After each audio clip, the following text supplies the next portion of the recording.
Ja, dobro dan vsem skupaj. Še posebej gospodu Jenku, direktorju Finančne uprave Republike Slovenije, ustanovi, ki je poskrbela, da ta ukrep vrhunsko tehnično poteka, in to je tudi ena od zadev, ki jo moramo danes poudariti. Dejstvo je, da za nami en mesec od uvedbe ukrepa, ki smo ga prvič natančno predstavili, mislim, da ravno v tem prostoru. Jaz sicer zdaj vmes slišim, da se je ta skovanka Počivalčar prijela, in če se ljudje šalijo na ta račun, verjamem, da s tem smislom za humor kažemo tudi en pozitiven odnos do ukrepa. Sicer pa je treba povedati, da je danes 4 mesece od izbruha epidemije koronavirusa. Jasno je dvoje. In sicer prvič, da smo se kot država na prve posledice epidemije odzvali ustrezno, celovito in hitro. In drugič, da bomo morali za ponoven zagon gospodarstva v prihodnjih mesecih močno okrepiti naša vlaganja v ekonomijo, v znanje. Na našem ministrstvu se na to odgovorno pripravljamo. Še pred koncem poletja bomo predstavili načrt za okrevanja mehanizmov, ki bodo naše gospodarstvo naredili bolj konkurenčno in posredno vidno tudi v mednarodnem okolju. Študijo in akcijski načrt smo naredili v sodelovanju z ekipo Ekonomske fakultete v Ljubljani, ki jo strokovno vodi profesor dr. Dušan Mramor, in vsi skupaj si želimo, da bi načrt, v katerega osebno zelo verjamem, posvojili vsi, ki v naši državi soodločamo o tem, kako živimo, kako želimo živeti in kaj bomo naredili za to, da se bo ta razvoj prihodnje razvil v tej smeri. Zdaj, nekaj okoli turističnih bonov. Po enem mesecu uporabe turističnih bonov se kaže, da je ta ukrep, kot sem rekel, zelo priljubljen med ljudmi, da so ga sprejeli za svojega in da ga razumejo kot smiselnega. To je ena stran te zgodbe, druga pa je stran ponudnikov. Tam smo se, kot veste, hitro odzvali na želje in pozive tistih, ki so ob uvedbi bona ostali zunaj tega ukrepa. Bone smo kot država uvedli prvič in razumljivo je, da vsega, kar ta ukrep pokaže na terenu, nismo mogli predvideti.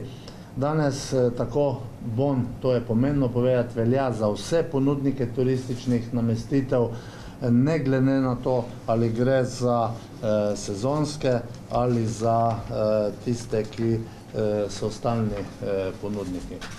Koristimo jih lahko praktično povsod, od Kredarice do morja. V poletnih mesecih pričakujemo, da bodo boni predvidoma bolj aktualni za destinacije poletnega turizma, jeseni in pozimi, pa se bo njihov učinek, verjamem, pokazal tudi drugod. Boni so sicer samo eden od ukrepov za podporo našemu turizmu.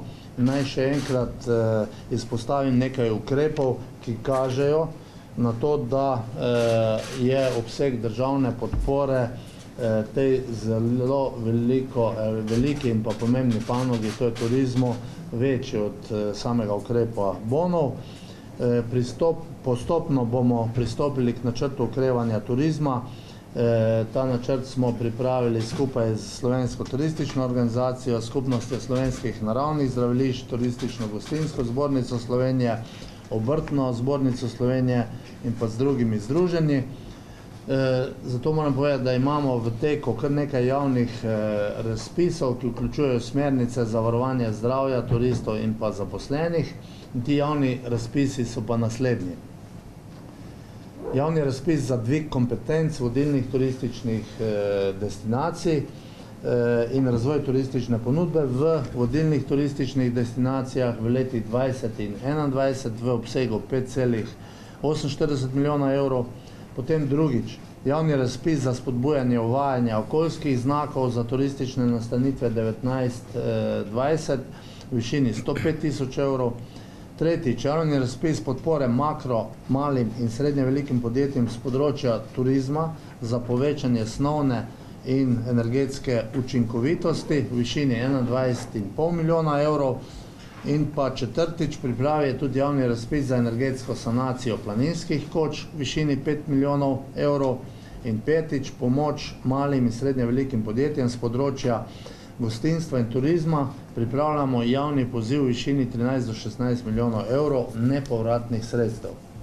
Te podatke izpostavljam zato, da bo jasna širša slika tega, kar smo kot država dogovorili skupaj s turističnim gospodarstvom in s katerimi ukrepi želimo tem gospodarstvu pomagati. Še enkrat naj ponovim tudi zavezo, da bomo kot država gospodarstvu pomagali tudi v prihodnje. Naših ukrepov zato nismo časovno zaklenili in jih bomo, če bo to potrebno, tudi podaljšali. Nihče si ne želi, da bi se nam ponovila zgodba iz leta 2008, ko smo zapadli v na nek način tesno socialno zanko in tega ne želimo ponoviti, zato pomagamo najprej ohranjati delovna mesta, drugič pomagati podjetjem zagotoviti likvidnost, tretjič spodbujati usmeritev podjetij v raziskave, razvoj in inovacije in z različnimi ukrepi poskušamo ohranjati tudi potrošnjo kot enega od vzvodov za bruto družbeni produkt. Aktivnosti, ki jih načrtujemo in izvajamo na našem ministrstvu, podrejamo celovitemu in hitremu okrevanju našega gospodarstva in pa okolja. Večkrat smo se v zadnjih mesecih že srečali in poudarjali, da nam je korona kriza marsičemer nastavila ogledalo in ne samo nam v Sloveniji, ampak tudi Evropi kot celoti, pa še svetovno gledano, moram reči, da verjamem, da se bodo vplivi te korona krize globoko odražali na marsikatero spremembo v gospodarstvu. Vidimo tudi, da vsega, kar smo bili do sedaj vajeni, v prihodnje ne bo več. V prestrukturiranju modelov in procesov bodo imeli prednost tisti, ki bodo odzivnejši, modrejši in pogumnejši. In če to preslikam na naš turizem, potem sem velik optimist. Naša strateška usmeritev v turizmu je zeleni, trajnostni, butični in 5-zvezdični turizem. To je tisto, kar bo turizem v postkoronski dobi na nek način označevalo kot panogo, ki lahko ima skozi to prednost. Jaz verjamem, da bomo ta pristop nadgrajevali in da bomo kos zahtevam sodobnih turistov. Za nas standardi, ki jih moramo zaradi epidemije vsi dosledno izvajati in spoštovati, v resnici niso nič novega. Naš turizem jih že vrsto let na nek način zaradi razmer, v katerih je, skozi majhnost in butičnost neguje in razvija. In verjamem, da je zdaj pač priložnost, da se tega še bolj odgovorno in hitro lotimo. Moramo pa se bati tega, kar se pač dogaja, da na terenu nekateri teh ukrepov ne jemljajo dovolj resno in verjamem, da bomo skupaj vsi, ki odgovorno gledamo na prihodnost, našli pač moči, znanja, da ta nov pristop v neki maksimalno veliki meri tudi uveljavimo, kajti na prvem mestu pri vseh teh ukrepih nam mora biti zdravje. In to je temelj tega, kar bo našemu turizmu dalo na nek način prednost. To je odgovornost do nas, do vseh, ki v turizmu so. In zato si želim, da bi preostanek letošnjega poletja v Sloveniji ohranili v teh okvirih, ki smo jih že dosegli. Vmes smo se malce opustili, verjamem pa, da nam je ta streznitev v okolici in tudi pri nas doma pomagala k temu, da bomo odgovorno ravnali do ukrepov, ki so potrebni za to, da to zdravje ohranimo. In Turistični boni so dokazali, da je Slovenija zanimiva turistična destinacija tudi za nas domačine in če bo takšno dopustovanje postalo naša nova navada, potem bomo po tej korona preizkušnji za nas vse lahko reči, da smo bogatejši, tudi zato, ker bomo poleg teh direktnih učinkov bonov in pa dodatnih skozi dodatno potrošnjo imeli še en učinek, za katerega verjamem pa, da bo najmočnejši, da bomo v večji meri spoznali vse skrite kotičke naše lepe domovine in verjamem, da bo delež slovenskih turistov v slovenskem turizmu v bodoče tudi po zaslugi teh voucherjev, bonov večji in boljši. Najlepša hvala. Hvala lepa gospodu ministru. Zdaj pa dajem besedo še gospodu Petru Jenku, generalnemu direktorju Finančne uprave Republike Slovenije, ki nas bo razveselil z nekaj statističnimi podatki. Prosim. Ja, hvala lepa za besedo. Lepo pozdravljeni tudi z moje strani. Zdaj, glede na to, da se je včeraj iztekel ta prvi mesec unovčevanja bonov, se nam je zdelo primerno, da povemo tudi nekaj statističnih podatkov. Zdaj smo pravzaprav spremljali oziroma zagotavljali le podatke o tem, koliko bonov je bilo na dan izkoriščenih, v kakšnem znesku in tako naprej. Zdaj pa bomo danes pogledali nekoliko bolj podrobno statistiko. Moram na začetku poudariti, da smo v finančni upravi izredno zadovoljni, da sistem FURS-a, preko katerega se pravljajo rezervacije in pa preko katerega se tudi unovčujejo boni, da deluje izredno stabilno in da se nam ni bilo pač potrebno ukvarjati s kakšnimi, bom rekel, bolj hudimi težavami. Poudaril bi tudi odlično sodelovanje z MGRT pri implementaciji tega ukrepa. Tako ekipi ministrstva kot tudi finančne uprave mislim, da ste resnično oddelali svoje, da so pač ti boni lahko postali realnost, predvsem glede na to, da je od same uveljavitve pa do začetka potrjevanja bonov pač preteklo izredno malo časa. Kot sem rekel, pojdimo kar k statističnim podatkom. Bolj podrobni podatki pa so na voljo na spletnih straneh finančne uprave, tako da se boste lahko prebrali statistiko bolj detaljno. Nekaj izvodov pa bo v bistvu razdelila tudi kolegica neposredno po tejle tiskovni. Torej, zdaj, če kar pogledamo, do včeraj popoldne je bilo opravljenih skoraj 150 tisoč unovčitev turističnih bonov, njihova skupna vrednost presega 20 milijonov evrov, dobrih 23 tisoč bonov je bilo rezerviranih, kar pomeni, da bodo unovčeni v naslednjih dneh. Zdaj, mogoče samo še ta podatek, same bone je izkoristilo okrog 130 tisoč upravičencev, zato ker seveda nekateri upravičenci bon koristijo tudi v več delih, in eden izmed podatkov je to, da je takšnih upravičencev kar okoli 40%, tako da prav gotovo je bila to pravilna odločitev, da je bon deljiv. Mogoče še podatek, da so gostje izkoristili v povprečju bon v vrednosti 140 evrov in da je bilo dobrih 80% dodeljene vrednosti bonov v povprečju izkoriščene. Zdaj pa, če pogledamo kar po dnevih, kako so bili boni koriščeni, vidimo, da izstopajo nedelje, te so označene z oranžno. Izstopa tudi 25. junij, ko je bil praznik in kar še lahko razberemo iz tega grafa je to, da samo unovčevanje bonov postopoma narašča s tem, ko gremo v bistvu zdaj že v top poletno sezono. Naprej so tudi zanimivi podatki o tem, kje so bili boni unovčeni.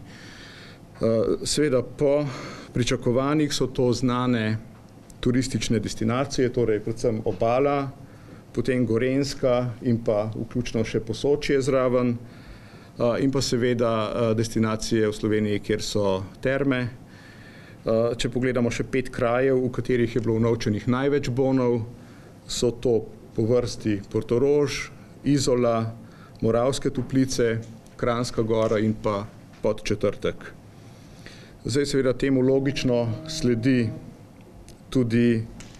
tudi podatki o skupni vrednosti unovčenih bonov, pač po teh krajih, torej spet Obala, Gorenjska, Terme, Moravske Toplice in tako naprej.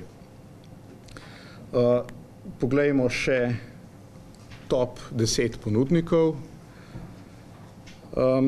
Zanimiv podatek je, da naprimer je okoli 44% bonov izkoriščenih v hotelskih kapacitetah, okoli 20% bonov je izkoriščenih v apartmajih in apartmajskih naseljih in pa 10% bonov je izkoriščenih v kempih. Potem pa sledijo še drugi turistični obrati oziroma vrste namestitev. Podrobnejši podatki o tem so na voljo v tem gradivu. Zdaj seveda zanimiv je poleg samih ponudnikov tudi podatek o upravičencih, torej od kod prihajajo upravičenci. Tole niso občine, kar spremljamo, ampak so poštni okraji, zato ker je na tak način mogoče bolj detaljno določiti kraj, iz katerega nekdo prihaja. Kot vidimo, prednjači Ljubljanska kotlina, sicer pa lahko tudi opazimo, da je nekako razpršenost upravičencev kar precejšnja in to pomeni, da na vseh koncih Slovenije pravzaprav prebivalci izkoriščajo oziroma koristijo ta ukrep. Tole je še podatek o starosti upravičencev. Povprečna starost, kot vidite, je malo pod 40 let in v tem kontekstu je prav gotovo zanimiv tudi podatek, da je skoraj 9000, torej 8800 upravičencev je svoj bon preneslo na sorodnike. In povprečna starost teh, ki so bon prenašali, pa znaša 63 let in pol, torej pač starejša populacija prenaša svojim sorodnikom, svojim potomcem v koriščenje bone. Morda še podatek o tem, koliko časa bivamo v posamezni destinaciji, ko koristimo bone. Tukaj lahko tudi vidimo, da so to predvsem vikendi oziroma podaljšani vikendi, mogoče še bivanje za 7 dni izstopa, tako da še te podatki. Potem pa še morda zanimivi podatki, kje koristijo bone upravičenci po posameznih regijah oziroma po teh največjih središčih. Vidimo, da prebivalci Ljubljane, da torej največ hodijo na Obalo, podobno je z prebivalci Maribora. Ljubljana in pa Gorenjska sta tisti destinaciji, ki jih v največji meri koristijo.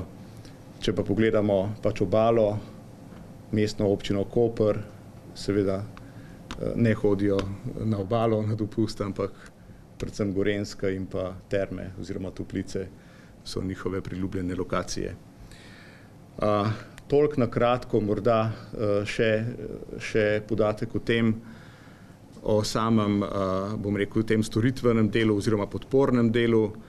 Kar okrog 30 uslužbencev je pri nas organiziranih v klicnem centru, ki nudijo suport tako upravičencem kot tudi ponudnikom namestitev. Odgovorjenih je bilo v tem mesecu 15 000 klicev, preko 15 000 in pa 1500 elektronskih sporočil je bilo ravno tako obravnavano. Tako da kolegi, ki delajo v teh centrih, moram reči, da se resnično trudijo in to mislim, da je zaznano tudi na drugi strani. Tako da toliko na kratko, no, več pa, kot sem že povedal, je na voljo v teh gradivih. Hvala lepa.